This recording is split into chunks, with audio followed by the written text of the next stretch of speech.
Hello दोस्तों, एक बार फिर से स्वागत है आपका दृष्टि आईएएस के news on map world program में। मैं हूं केवल आपके सामने। इस एपिसोड में हम बीते एक सप्ताह में चर्चा में रही प्रमुख जगहों के आधार पर मानचित्र पर आधारित प्रश्नों को लेकर आते हैं और आपके सामने उस पर चर्चा करते हैं और देखते हैं कि परीक्षा की दृष्टि से किस प्रकार से प्रश्न बन सकते हैं और किस प्रकार से प्रश्न आपकी परीक्षा में पूछे जा सकते हैं। तो चलिए शुरू करते हैं सबसे पहले हमारे अभ्यास प्रश्न से। पिछली बार हमने आपको एक अभ्यास प्रश्न दिया था कि निम्नलिखित में से कौन सा देश बाल्टिक सागर के साथ तटरेखा साझा करता है। आपके सामने विकल्प थे नॉर्वे का, नीदरलैंड का, बेलारूस का और पोलैंड का, और इन्हीं में से आपको चयन करते हुए बताना था कि कितने सही हैं, 1 और 3, 2 और 3, 2 और 4 या केवल 4। चलिए एक बार देख लेते हैं। सबसे पहले तो हमें देखना पड़ेगा कि बाल्टिक सागर कहाँ पे है। देखिए, हम रूस के थोड़ी पश्चिम की तरफ जाते हैं और यूरोप पे थोड़ा उत्तर की तरफ जाते हैं, तो हमें यहां पर दिखाई देगा ये बाल्टिक सागर।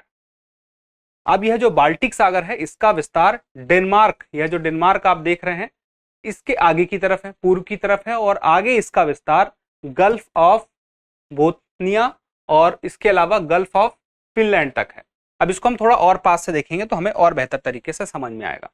अब देखिए, बाल्टिक सागर, जैसा कि मैंने आपसे बताया कि डेनमार्क जो है इसके पूर्व में हमें आगे बढ़ेंगे तो ये पूरा का पूरा बाल्टिक सागर का हिस्सा है, और यह इसका विस्तार गल्फ ऑफ बोथनिया, और यहां पर भी देखिए गल्फ ऑफ बोथनिया और गल्फ ऑफ फिनलैंड, यानी कि बाल्टिक सागर में ही हम इसे काउंट कर लेंगे। लेकिन हम गल्फ ऑफ फिनलैंड अगर हम बोलते हैं तो बाल्टिक सागर नहीं कहलाएगा, लेकिन बाल्टिक सागर का हिस्सा कहलाएगा गल्फ ऑफ फिनलैंड। ठीक है, तो अब इसका विस्तार तो आगे तक है लेकिन इनका विस्तार बाल्टिक सागर तक नहीं है। कुल मिला के ये है। तो अब देखिए यहां पर सवाल जो था वह कुछ देशों से था कि इससे तट में जो देश हैं, कौन कौन से देश की बात की, नॉर्वे, नीदरलैंड, बेलारूस और पोलैंड। आइए देखते हैं। नॉर्वे देखिए, नॉर्वे तो यहां पर मौजूद है और बाल्टिक सागर यहां पे है, बिल्कुल नहीं है। उसके बाद पोलैंड देखिए, पोलैंड भी बाल्टिक सागर, पोलैंड आपको दिख रहा है, ठीक है, बाल्टिक सागर से लगा हुआ है। उसके अलावा देखिए यहां पर एक और आपको ऑप्शन दिख गया, शॉर्ट में लिखा हुआ है, क्या है वह, नीदरलैंड। आपको नॉर्वे नहीं मिला, आपको नीदरलैंड भी नहीं मिला बाल्टिक सागर के पास, पोलैंड मिल गया। अब चलिए देखते हैं बेलारूस। अब इसमें देखिए नक्शे पर बेलारूस आपको दिखेगा यहां पर, और बेलारूस बाल्टिक सागर से इसकी सीमा नहीं लगती है। इसके पहले आप देखिए तो एस्टोनिया, लातविया और लिथुआनिया, ये 3 देश आपको दिखते हैं जो बाल्टिक सागर से लगे हुए हैं। अब इन्हीं तीनों देशों को, एस्टोनिया, लातविया और लिथुआनिया, इन्हीं तीनों देशों को क्या कहा जाता है, बाल्टिक देश। तो अगर आपसे पूछ लिया जाए कि बाल्टिक देश कौन कौन से हैं तो आपको ये तीनों के नाम पता होने चाहिए, एस्टोनिया, लातविया और लिथुआनिया। लेकिन अगर आपसे ये पूछ लिया जाए कि बाल्टिक सागर से लगने वाले देश कौन कौन से हैं तो इससे ज्यादा ही हैं। आप देखेंगे तो स्वीडन भी आपको दिखाई दे रहा है, इसके अलावा फिनलैंड भी आपको दिखाई दे रहा है। इसके अलावा देखिए यहां पर यह जो क्षेत्र है यह रूस का है, तो रूस भी लगा हुआ दिखाई देता है। एस्टोनिया, लातविया और लिथुआनिया तो दिखाई ही देते हैं। इसके अलावा आप देखें तो पोलैंड तो है ही, उसके अलावा जर्मनी तो है ही। अब यहाँ पे डेनमार्क भी आपको देख सकते हैं कि डेनमार्क के बाद ही शुरू होता है, तो डेनमार्क भी बाल्टिक सागर से सीमा साझा करता है। तो कुल मिलाकर बाल्टिक देश 3 है, लेकिन बाल्टिक सी से लगने वाले देशों की संख्या ज्यादा है। और हमारा जो प्रश्न था वो यही था कि दिए गए विकल्प के आधार पर सिर्फ और सिर्फ पोलैंड हमें दिखाई दिया है, तो यहां पर सही उत्तर होगा डी, केवल 4। चलिए अब आगे देखते हैं हमारा पहला प्रश्न। उसके पहले एक जरूरी सूचना, यह सूचना जरूरी इसलिए है क्योंकि यह कुछ ही दिनों के लिए सीमित समय का एक विशेष ऑफर है। ऑफर क्या है कि 50% का दृष्टि का कोई भी ऑनलाइन कोर्स हो, चाहे वह आईएएस का हो, चाहे वह पीसीएस का हो, चाहे वह कोई भी हो, चाहे वह टेस्ट सीरीज ही क्यों ना हो, चाहे वह ऑप्शनल सब्जेक्ट का ही क्यों ना हो, सब में 50% की विशेष छूट, आकर्षक छूट आपको मिलेगी। और 10 से 14 नवंबर तक इस दिवाली के लिए यह त्योहार में आपके लिए लेकर आया गया है दृष्टि के द्वारा। और आपको पता है कि साल में 2-3 बार ऐसे विशेष मौकों पर यह त्योहार के समय पर हम लेकर आते हैं। तो याद रखिएगा, आपको कुछ भी जानकारी चाहिए किसी भी ऑनलाइन कोर्स के बारे में, पेन ड्राइव कोर्स के बारे में या तो टेस्ट सीरीज के बारे में, तो दिए गए 2 नंबर हैं यहाँ पे, इन दोनों नंबरों में आप कॉल करके जानकारी ले सकते हैं। दृष्टि लर्निंग ऐप है एंड्रॉइड में, आप उसे इंस्टॉल करेंगे तो आपको वहां पर भी सारी जानकारी कोर्सेज के बारे में मिल जाएगी। चलिए पहला सवाल देखते हैं। सवाल जुड़ा हुआ अंतर्राष्ट्रीय सौर गठबंधन से, क्योंकि उसका 6वें सत्र की मेजबानी भारत में हुई, नई दिल्ली में हुई। और सवाल है कि अंतर्राष्ट्रीय सौर गठबंधन के संदर्भ में निम्नलिखित कथनों पर विचार कीजिए। संयुक्त राष्ट्र के सभी सदस्य देश इसके हस्ताक्षर करता है, भारत और यूरोपीय संघ के प्रयासों से इसकी स्थापना हुई है और दिल्ली सोलर एजेंडा 2018 इसी से संबंधित है। आपको बताना है कौन से कथन सही नहीं है। अब कुछ लोग देखेंगे जल्दी से इसको पढ़ते जाएंगे, ये सही, ये सही, सही है, फिर देख लिए कि हाँ इसमें से कौन से मिल रहे हैं, दो एक और दो, एक और तीन, दो और तीन, और तुरंत टिक मार दिया और भूल गए कि यहां पर नहीं लिखा हुआ था। चलिए देखते हैं कि पहला, संयुक्त राष्ट्र के सभी सदस्य देश इसके हस्ताक्षरकर्ता हैं? नहीं, नहीं है। इसके हस्ताक्षरकर्ता देशों की संख्या है 116 और संयुक्त राष्ट्र के जो सदस्यों की संख्या है इससे कहीं ज्यादा है। अगर आपको पता है तो आप कमेंट बॉक्स में बता दे सकते हैं। 116 देशों ने हस्ताक्षर किया है, जिसमें से लगभग 94 जो देश ऐसे हैं जिन्होंने उस हस्ताक्षर के बाद अनुमोदन भी प्राप्त कर लिया है। उसके बाद भारत और यूरोपीय संघ के प्रयासों से इसकी स्थापना की बात हुई है। दरअसल ऐसा भी नहीं है, भारत और फ्रांस ने मिलकर इसकी स्थापना की है। 2015 में COP21 जब हुआ था पेरिस में, उस दौरान दोनों ने इसकी पहल की थी और उसके साथ ही फिर इसकी स्थापना हुई। फिर गुरुग्राम में अभी इसका मुख्यालय है। और दिल्ली सोलर एजेंडा 2018, यह जो है बिल्कुल सही स्टेटमेंट है। 2018 में दिल्ली सोलर एजेंडा आया था जब बैठक हुई थी उस दौरान। तो यहाँ पे पहला स्टेटमेंट गलत है, दूसरा गलत है, और यहाँ पे हम देखें तो तीसरा स्टेटमेंट यहाँ पर सही है और हमें बताना है कि कौन सा सही नहीं है। तो पहला और दूसरा सही नहीं है, तो सही उत्तर क्या होगा? ए होगा। ठीक है, चलिए अब यहां पर आप देखिए तो इंटरनेशनल सोलर अलायंस से संबंधित जो देश हैं, आप जो ऑरेंज कलर से देख रहे हैं, ये वो देश हैं जिन्होंने साइन कर दिया है और अनुमोदन भी इन्हें प्राप्त हो गया है। और कुछ ऐसे देश हैं जिन्हें अनुमोदन प्राप्त नहीं हुआ, वो ग्रीन कलर से हैं।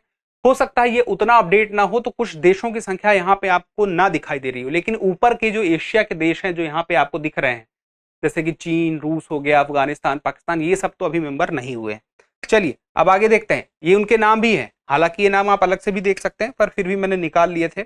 अगला सवाल, निम्नलिखित में से कौन सा देश थाईलैंड का पड़ोसी नहीं है? Laos, Malaysia, Vietnam, Cambodia. ऐसा सवाल तभी हमें जवाब आएगा जब हमारे दिमाग में वह नक्शा होगा, जब हम देख सकेंगे कि थाईलैंड है कहां पे। चलिए देखते हैं।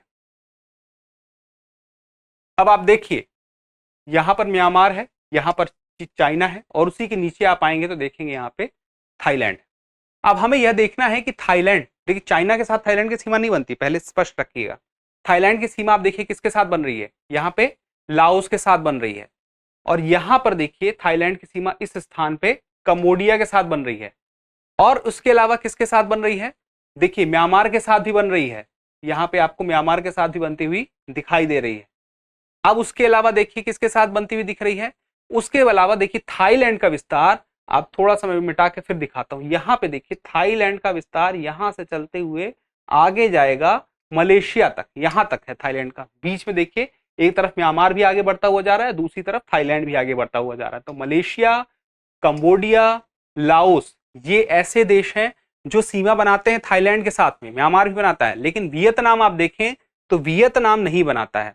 तो यहां पर जो ऑप्शन है वियतनाम, सी, वह ऐसा है जो थाईलैंड का पड़ोसी नहीं है। एक बार चाहे तो स्पष्ट तरीके से देख लीजिए, वियतनाम यहां से देखिए आगे बढ़ता हुआ जा रहा है, यहां से, उसके बाद आगे बढ़ गया, आगे बढ़ गया, लेकिन कहीं पर भी यह थाईलैंड से मिलता हुआ नहीं दिखाई दे रहा है। अब चलिए अगला सवाल, निम्नलिखित में से कौन सा कथन सही नहीं है? आपको बताना है कि अमेरिकी महाद्वीपों में केवल बोलीविया और पराग्वे ही भू आबद्ध देश हैं, पहली बात। दूसरी है, कंजर्वेशन इंटरनेशनल द्वारा चिन्हित मेगा डाइवर्स देशों की सूची में बोलीविया भी शामिल है। तीसरा है, विश्व का सबसे बड़ा नमक प्लाया सॉल्ट फ्लैट सालार दे उयुनी बोलीविया में है। और चौथा है, बोलीविया और पेरू की सीमा पर स्थित टिटिकाका झील विश्व में सबसे ऊंचाई पर स्थित नौगम्य झील है। नौगम्य झील का मतलब क्या हो गया कि ऐसी झील जिस पर नौका चलाई जा सके। अब यहां पे देखिए, देखना है कि कौन सा कथन सही नहीं है। फिर से वही बात, कौन सा कथन सही नहीं है।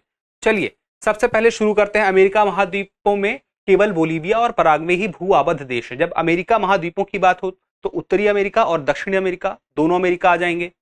नहीं तो अगर सिर्फ उत्तरी और दक्षिण दिखा होता तो बात अलग थी। अब यहां पे आप देखिए कि दक्षिणी अमेरिका में आप आएंगे, उत्तरी में तो कोई भी ऐसा नहीं जो भू आबद्ध हो। दक्षिणी में आप देखिए तो दक्षिणी में एक यहां पर दिखेगा बोलीविया और यहां पर पराग्वे। और देखिए प्रश्न में क्या था, बोलीविया और पराग्वे भू आबद्ध देश है, और बाकी आप देखिए तो Brazil, Peru, Ecuador, Colombia, Venezuela, Guyana और इसके अलावा जितने और भी हैं सारे के सारे, कोई भी नहीं दिखेगा कि जो भू-आबद्ध, भू-आबद्ध का मतलब क्या है, जो वाटर बॉडीज हैं, जो महासागर का क्षेत्र है उससे कहीं लगा हुआ नहीं दिखाई देता। तो बोलीविया ना तो यहाँ पैसिफिक ओशियन से जुड़ता हुआ दिखाई दे रहा है, ना तो यहाँ पे आपका पराग्वे ही साउथ अटलांटिक ओशन से जुड़ता हुआ दिखाई दे रहा है, कहीं से लगा हुआ नहीं दिखाई दे रहा, तो इसे हम भू-आबद्ध बोलेंगे। इस पर हमने पहले भी चर्चा की थी। तो अब पहला स्टेटमेंट तो हम अगर देखें तो यह हमारे लिए सही हो गया। तो हमारा सही उत्तर तो ये नहीं है, स्टेटमेंट सही है। कंजर्वेशन इंटरनेशनल द्वारा चिन्हित मेगा डाइवर्स देशों की सूची में बोलीविया भी शामिल है। अब यहां पे समझते हैं इस स्टेटमेंट को। कंजर्वेशन इंटरनेशनल क्या है? कंजर्वेशन इंटरनेशनल एक अपने आप में ऐसी संस्था है जिसका काम यह होता है कि मेगा डाइवर्स देशों के बारे में बताती है कि कौन सा देश मेगा डाइवर्स है। अपने आप में एक उपाधि देने की तरह आप कह सकते हैं। तो मेगा डाइवर्स देश होने के लिए, इससे कोई देश मेगा डाइवर्स देश तब होगा जब वह दो चीजों को फॉलो करता हो, यानी कि दो शर्तें हैं उसकी। पहली शर्त तो उसकी ये है कि 5000 से ज्यादा स्थानीय प्रजाति हो, पादप की प्रजाति हो, प्लांट की प्रजाति हो, 5000 से ज्यादा स्थानीय हो, ठीक है, बाहर की ना हो, विदेशी ना हो। दूसरा क्या है? दूसरा है कि उसकी सीमा एक तरफ कहीं ना कहीं थोड़ी भी मात्रा में समुद्र से सीमा लगती हो। तो अब ये दो क्राइटेरिया है, 5000 और ये समुद्र से सीमा। अब यहां पे बात कहा गया है कि बोलीविया इसमें शामिल है।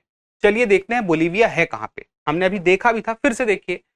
दक्षिण अमेरिका में बोलीविया है यहां पर, और हमने पहले ही बता दिया था कि सीमा इसकी किसी भी सागर महासागर से कहीं भी लगती हुई नहीं दिखाई दे रही है। तो यह शर्त पूरी ही नहीं कर रहा है। अगर यह शर्त पूरी नहीं कर रहा है तो हम कैसे इसे मेगा डाइवर्स बोल दें? इतनी ज्यादा जैव विविधता वाला होने के बावजूद, यहाँ पे जैव विविधता बहुत ज्यादा है, उसके बावजूद यह शर्त पूरी नहीं कर रहा है, इस वजह से इसे मेगा डाइवर्स नहीं बोला जाएगा। लेकिन यहाँ पे जब मेगा डाइवर्स की हम बात कर ही रहे हैं तो देख लीजिए कुल कितने हैं, 17 है। 17 ऐसे देश हैं जो मेगा डाइवर्स। यहां पर आप देखेंगे तो आपको दिखेगा अमेरिका। यहां पर आप देखेंगे तो कौन कौन से हैं आप देख सकते हैं। एक मैक्सिको भी है नॉर्थ अमेरिका में, फिर उसके बाद साउथ अमेरिका में कोलंबिया, इक्वाडोर, पेरू, वेनेजुएला, फिर उसके अलावा ब्राजील भी है। तो यहाँ पे आपने कितने देख लिए? नॉर्थ अमेरिका में 2, फिर साउथ अमेरिका में देखें तो Venezuela, Cambodia 2, Ecuador 3, Peru 4, Brazil 5। अब आगे देखिए अफ्रीका में, देखिए यहां पे डेमोक्रेटिक रिपब्लिक ऑफ कॉन्गो, उसके अलावा साउथ अफ्रीका और मेडागास्कर।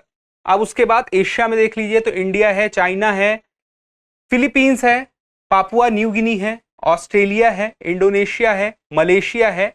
ये सारे के सारे मिला के 17 देश हैं जिन्हें मेगा डाइवर्स। तो देख लीजिए सारे के सारे ऐसे हैं जो समुद्र से कहीं ना कहीं आप देखें तो सीमा बनाते हुए दिख रहे हैं। यहां पे देखिए यह भी इस जगह पर बनाता हुआ दिख रहा है, सारे दिख गए। तो इस हिसाब से दूसरा स्टेटमेंट हमें जो मिला है जो कि गलत है, लेकिन हमारा उत्तर इससे होता है सही। उसके बाद देखिए विश्व का सबसे बड़ा नमक प्लाया सालार दे उइनी बोलीविया में है। अब देखते हैं है कि नहीं है। सालार दे उइनी विश्व का सबसे बड़ा नमक प्लाया यहां पर मौजूद है, बोलीविया में ही है। तो यह हमारा जवाब जो है, यानी कि स्टेटमेंट तो यह हमारा सही है, लेकिन जवाब हमारा ये सही नहीं हो सकता है।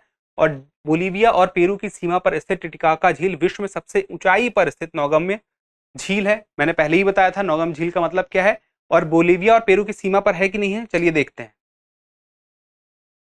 हालांकि होना ही है, क्यों नहीं होगा, क्योंकि हमें तो गलत एक मिल चुका है। ये है लेक टिटिकाका, और आप देखिए ये पेरू है और इधर बोलीविया है, और दोनों के बीच में है, सीमा पर है।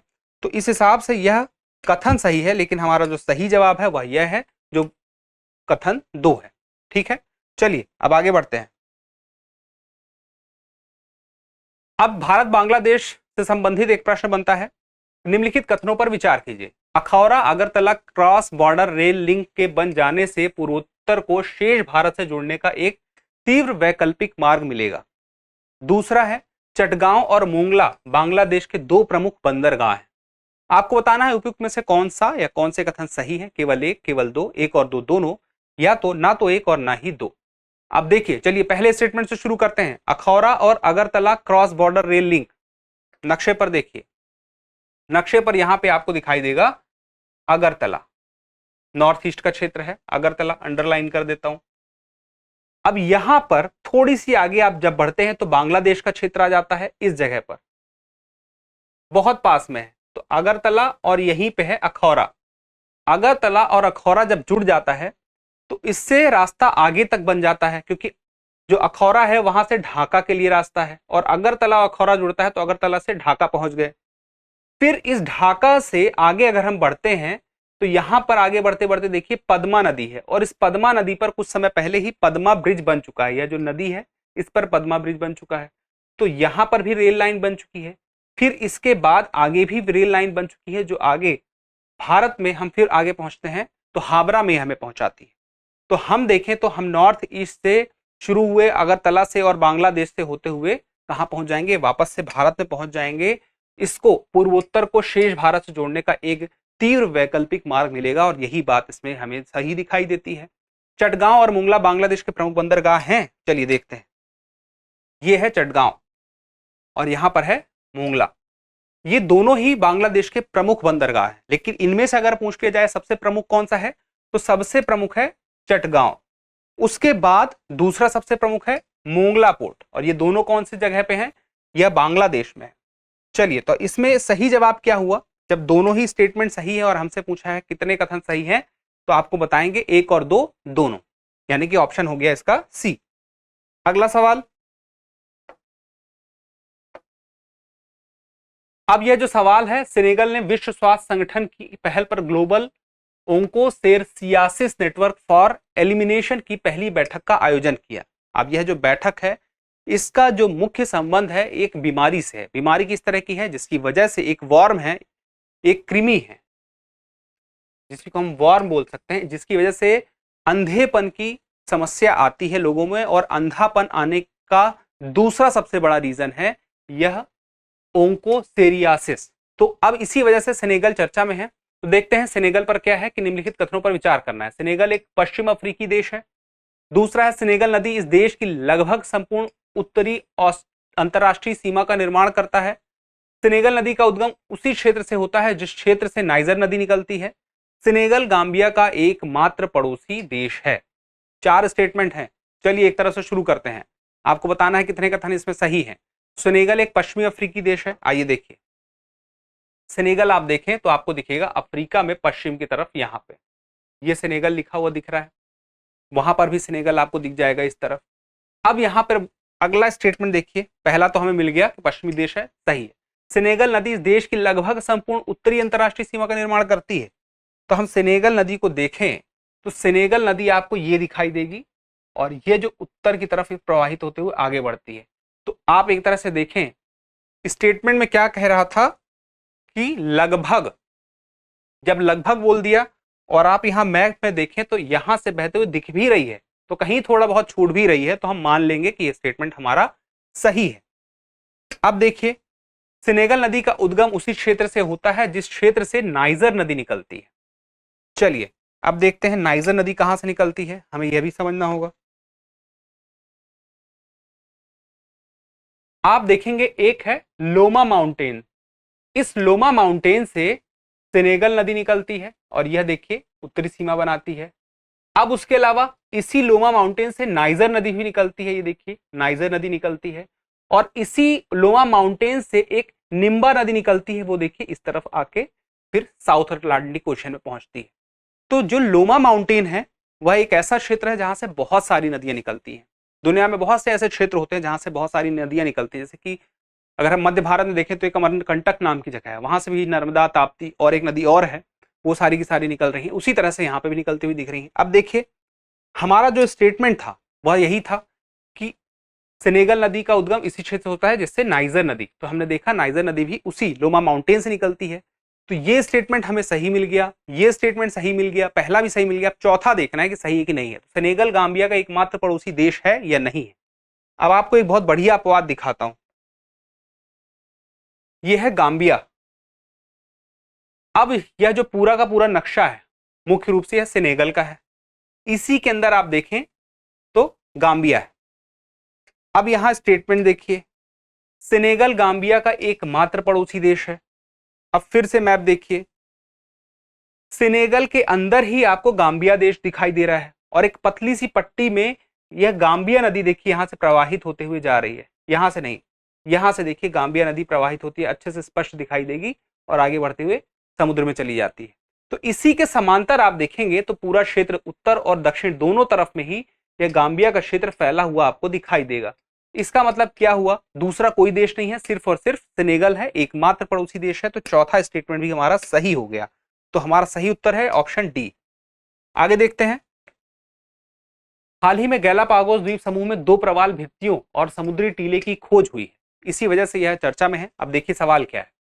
गैलापागोस द्वीप समूह दक्षिण अमेरिका के तट के निकट प्रशांत महासागर में स्थित है। दूसरा है यह द्वीप समूह विषुवत रेखा के निकट स्थित है। और तीसरा है इसका संबंध इक्वाडोर से है। आपको बताना है कि उपयुक्त में से कौन सा या कौन से कथन सही है या सही है। 1 और 2, 1 2 3, केवल 2 या 2 और 3। चलिए देखते हैं। नक्शे पर आप देखेंगे तो गैलापागोस द्वीप समूह आपको यह जो गोला बना दिख रहा है इसी के अंदर इस जगह पर मौजूद है, इस जगह पर, और शॉर्ट में गोला बना दिया। अब यह जो गैलापागोस द्वीप समूह है, इक्वाडोर आप यह देख सकते हैं, इसी का ही क्षेत्र है, इक्वाडोर का ही क्षेत्र है गैलापागोस द्वीप समूह, जो कि समुद्र में मौजूद है द्वीप समूह के रूप में। और ये गैलापागोस द्वीप समूह वही द्वीप समूह है जहां पर डार्विन ने थ्योरी ऑफ इवोल्यूशन दिया था, यहीं पर बैठ के पूरा अध्ययन किया था। और थ्योरी ऑफ इवोल्यूशन जिसके बारे में हम लोग सुनते आए हैं वो यहीं पर विकसित हुई है।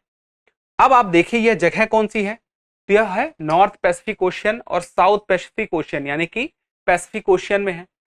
अब आप देखिए क्या इसमें कहा था कि गैलापागोस द्वीप दक्षिण अमेरिका के तट पर प्रशांत महासागर में स्थित है, तो यह बिल्कुल है, प्रशांत महासागर में है। दूसरा देखिए यह द्वीप समूह विषुवत रेखा के निकट स्थित है और इसका संबंध इक्वाडोर से। तो हमने तीसरा स्टेटमेंट देख लिया कि इसका संबंध इक्वाडोर से ही है। और बीच वाला यानी कि दूसरा स्टेटमेंट क्या कह रहा था, दूसरा स्टेटमेंट कह रहा था कि विषुवत रेखा के निकट है, यह जा रही है विषुवत रेखा, यानी कि इसी को हम क्या बोलेंगे, इक्वेटर। अब यह गैलापागोस द्वीप समूह को क्रॉस करके जा रही है, मतलब कुछ भाग इसका उत्तर में भी है गैलापागोस द्वीप समूह का और कुछ भाग इसके दक्षिण में भी है विषुवत रेखा के, और ज्यादातर भाग विषुवत रेखा के दक्षिण में है। तो आपसे अगर पूछा जाए कि जो गैलापागोस द्वीप समूह है उसका ज्यादातर क्षेत्र विषुवत रेखा के उत्तर में है या दक्षिण में है, तो आपको पता रहेगा कि दक्षिण में है। चलिए अब इस तरह से जो हमारे स्टेटमेंट थे 1, 2 और 3 यानी कि तीनों सही थे। अब आगे देखते हैं अगला सवाल। पिछले दिनों खबरों में रहे डोकलाम, जकारलुंग और पासमलुंग क्या है? आपके सामने ऑप्शन आएंगे। भारत और चीन के बीच कुछ विवादित क्षेत्र, भारत और भूटान को जोड़ने वाले कुछ दर्रे, चीन और भूटान के बीच कुछ विवादित क्षेत्र, और डी भूटान और चीन को जोड़ने वाले कुछ दर्रे। इसका सही जवाब देखने के लिए आपको नक्शे पर जाना होगा। नक्शे पर आप देखिए तो यहां पे आपको भूटान दिखाई दे रहा है, ये चीन दिखाई दे रहा है, अब ये भारत दिखाई दे रहा है। अब वो जो 3 क्षेत्र हैं देखिए आपको दिखाई देंगे भूटान में, पास में। अब हम देखते हैं भूटान, यहाँ पे देखिए इंडिया का क्षेत्र है, ऊपर ये चीन का क्षेत्र है, यहाँ पर भी ये इंडिया का क्षेत्र है, और यह जो लाइन आप देख रहे हैं इसके इधर ये वाला क्षेत्र, यहाँ वाला ये चीन का है। अब 3 नाम जो मैंने लिए, डोकलाम, देखिए ये डोकलाम है, फिर जकारलुंग, ये जकारलुंग, पासमलुंग, ये तीनों कहाँ है, भूटान में। और इनकी सीमा किससे बनती हुई दिख रही है, चीन से दिख रही है। ये भी चीन से, ये भी चीन से और ये भी चीन से। तो किसके बीच का विवादित क्षेत्र हो सकता है, यह हो सकता है भूटान और चीन का। तो विवादित क्षेत्र क्या है, इस तीनों ही क्षेत्रों पर चीन अपना दावा करता रहता है। और आपने सुना होगा डोकलाम वाला मामला काफी आगे तक गया था, जिसमें भारत ने भी अपनी कुछ भूमिका आगे बढ़ के निभाई थी। हालांकि सुनने में तो यह भी आया था कि चीन ने ऑफर दिया था भूटान को, भूटान से ये कहा कि तुम्हें चाहिए तो जकारलुंग और पसामलुंग ले लो, मैं इस पर अपना दावा करना कर दूंगा बंद, बस मुझे तुम ये डोकलाम दे दो। क्योंकि अगर चीन डोकलाम को प्राप्त कर लेता है तो पूर्वोत्तर में, भारत के उत्तर पूर्व में पहुंचना उसके लिए आसान हो जाएगा। इस डोकलाम के माध्यम से वह उत्तर पूर्व भारत में पहुंच उसकी बहुत आसान बन सकती है। तो इसी वजह से काफी चर्चा में है। और हमारा जो सही जवाब है वो क्या है, सही जवाब है हमारा चीन और भूटान के बीच विवादित क्षेत्र, यानी कि सी। ये 3 नाम याद रखिएगा, ठीक है, डोकलाम, जकारलुंग और पासमलुंग। अगला देखिए, निम्नलिखित कथनों पर विचार कीजिए। नेपाल और भूटान बफर स्टेट्स के उदाहरण हैं। अब आपको अगर ये ना पता हो कि बफर स्टेट्स क्या है तो आपको दिक्कत हो जाएगी। दूसरा है भूगर्भिक दृष्टि से नेपाल और भूटान लगभग एक जैसे ही हैं। तीसरा है नेपाल हिमालय पश्चिम में काली नदी से लेकर पूर्व में कोसी नदी तक विस्तृत है। उपयुक्त में से कितने कथन सही हैं? केवल 1, 2, 3 या कोई भी नहीं। चलिए देखते हैं। नेपाल और भूटान बफर स्टेट की बात कही गई है।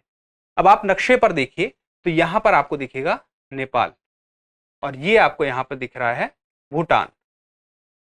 नेपाल और भूटान चीन और भारत के बीच में दिखाई दे रहे हैं। और बफर स्टेट का मतलब क्या होता है? जैसे नेपाल है यहां पर और इस तरफ चीन है और इस तरफ भारत है। भूटान है यहां पर, इस तरफ चीन है और इस तरफ भारत है। इसका मतलब यह होता है कि दो ऐसे बड़े शक्तिशाली देश जिनके बीच में कोई कमजोर देश हो, जिसके पास उतनी सैन्य शक्ति ना हो, वह उतना शक्तिशाली ना हो जितने शक्तिशाली वो दो देश हों। तो यहां पर नेपाल उतना शक्तिशाली नहीं है और भूटान भी उतना शक्तिशाली नहीं है। तो जब ये शक्तिशाली देश दो ऐसे देशों के बीच, जो कम शक्तिशाली देश दो शक्तिशाली देशों के बीच में आते हैं, तो इन दो शक्तिशाली देशों का एक फायदा भी होता है। क्या फायदा होता है?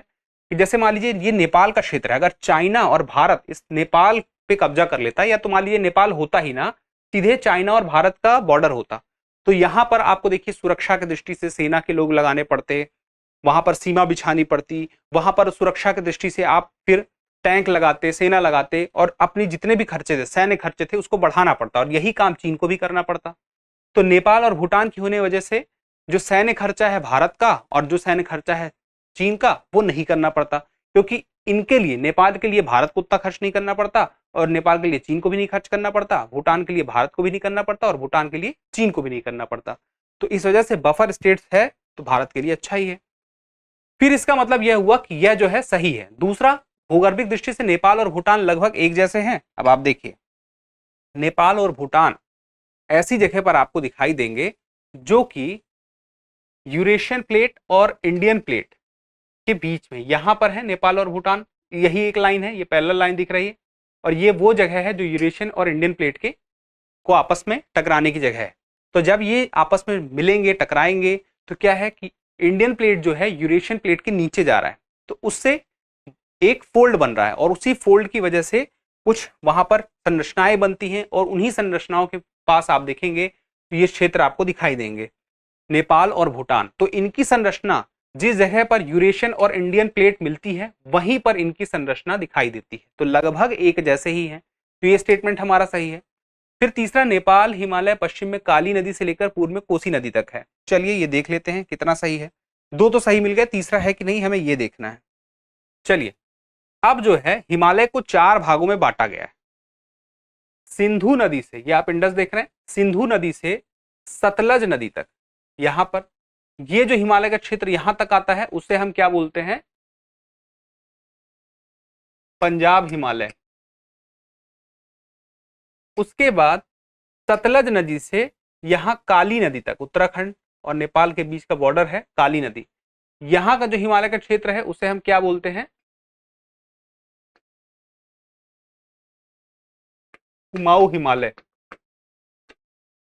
अब यहां पे इसके आगे बढ़ेंगे तो देखिए नेपाल आ जाता है और इसी में सिक्किम के पास में, यहां सिक्किम में ही तीस्ता नदी है। कौन सी नदी है? तीस्ता। और इस तीस्ता नदी और काली नदी के बीच का जो क्षेत्र है उसे हम क्या कहेंगे? नेपाल हिमालय। और उसके बाद तीस्ता नदी से यहां पर ब्रह्मपुत्र नदी है, तो यहां से यहां तक का हिमालय क्षेत्र जो होगा वो कहलाएगा असम हिमालय। 4 पार्ट समझ में आ गए। अब हमारा जो प्रश्न था वह क्या था? देखिए स्टेटमेंट, काली नदी से लेकर कोसी नदी तक, जबकि यहां पर होना क्या चाहिए? तीस्ता, जो सिक्किम में है, जो आगे जाके ब्रह्मपुत्र से मिलती है। अगर ऐसा होता तो हम बोलते कि ये स्टेटमेंट भी सही है, लेकिन सिर्फ 2 स्टेटमेंट सही है तो हम कहेंगे केवल 2, ऑप्शन हमारा बी सही है। तो याद रखिएगा 4 हिमालय कौन कौन से हो गए आपके? हिमालय को 4 क्षेत्रों में जब बांटते हैं तो। अगला सवाल, जंजीबार ऐतिहासिक रूप से मसालों के व्यापार के लिए प्रसिद्ध रहा है। उंगुजा और पेम्बा यहाँ के सबसे प्रमुख द्वीप हैं। और तीसरा स्टेटमेंट है, यह द्वीप समूह तंजानिया के बजाय मोजाम्बिक के अधिक करीब है। अब आपको बताना है कितने कथन सही है। चलिए, जंजीबार ऐतिहासिक रूप से मसालों के व्यापार के लिए प्रसिद्ध रहा है। अब आप ये मैप में तो नहीं देख पाएंगे, इसलिए यह मेरा दायित्व है कि बताऊं कि यह स्टेटमेंट सही है।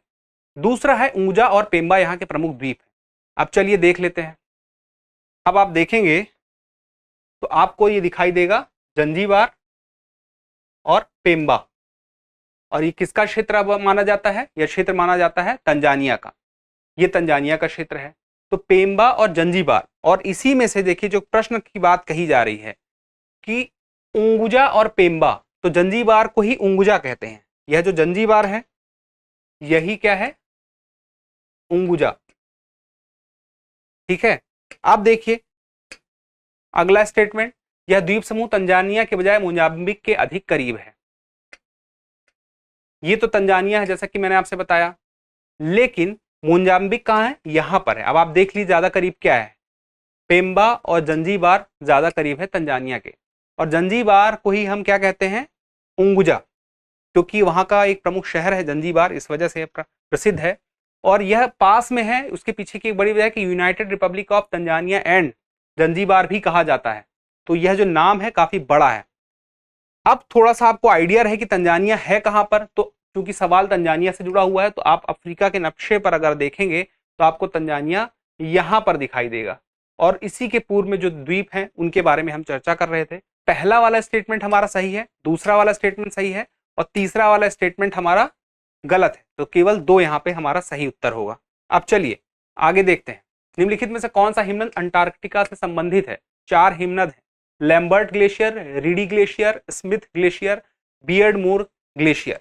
अब आपको बताना है इसमें से कि कौन कौन से हैं। तो सही कूट का चुनाव करना, 1 2, 1 3, 2 3 और उपयुक्त सभी। तो आप देखिए अंटार्कटिका में ये चारों के चारों ग्लेशियर आपको मिल जाएंगे। लैम्बर्ट भी मिल जाएगा, बियर्डमोर भी मिल जाएगा, रीडी भी मिल जाएगा और स्मिथ भी मिल जाएगा जो यहां पर है। लेकिन इनमें से सबसे बड़ा अगर आपसे पूछ लिया जाए तो लैम्बर्ट जो है सबसे बड़ा ग्लेशियर है। अब आप सोच रहे होंगे कि सवाल इतना आसान है। देखिए कभी कभी ऐसा सवाल यूपीएससी में आ जाता है कि 4 नाम लेगा, बोलेगा लैम्बर्ट, रीडी, बियर्डमोर और स्मिथ, ये क्या है? ऐसे ही पूछ लेगा ये चारों हैं क्या। तो आपसे पूछ लेगा कोई द्वीप समूह है या क्या है, तो आप बताएंगे ये ग्लेशियर है ऑप्शन के हिसाब से। तो इसका सही जवाब क्या होगा? उपयुक्त सभी। अगला सवाल जो है वह पहले पूछा जा चुका है 2015 में यूपीएससी में। सवाल क्या है? मेकॉन्ग गंगा सहयोग में 6 देशों की पहल है, निम्नलिखित में से कौन से देश प्रतिभागी नहीं है? आपके सामने 6 देश दिख रहे हैं, बांग्लादेश, कंबोडिया, चीन, म्यांमार और थाईलैंड। 5 देश दिख रहे हैं। आपको बताना है कि कौन से इसमें से प्रतिभागी नहीं है। वैसे देश तो 6 हैं, केवल 1 2 3 4, 1 और 3, 1 2 5। अब यहां पे जो 6 देश हैं, एक तो भारत ही हो गया, 5 जो हैं साउथ ईस्ट एशिया के हैं। आइए देखते हैं। एक तो भारत को शामिल कर लीजिए, और साउथ ईस्ट एशिया में कौन कौन से हैं? म्यांमार है, वियतनाम है, थाईलैंड है, कंबोडिया है, और यहां पे देखिए लाओस भी है। तो 1 2 3 4 5 और 6। तो मेकॉन्ग गंगा में 6 हो गए। आपको कौन सा देश नहीं दिखा जो विकल्पों में था? एक तो आपको चीन नहीं दिखा और एक आपको बांग्लादेश नहीं दिखा।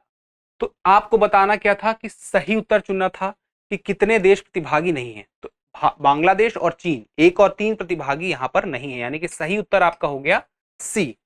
ठीक है। तो इसी के साथ ही हमारा अभ्यास प्रश्न अब शुरू करते हैं कि आज का अभ्यास प्रश्न अगले दिन के लिए कि वर्तमान में भारतीय उपमहाद्वीप के उत्तर में हिमालय अवस्थित है, जो इस क्षेत्र की जलवायु को उल्लेखनीय रूप से प्रभावित करता है।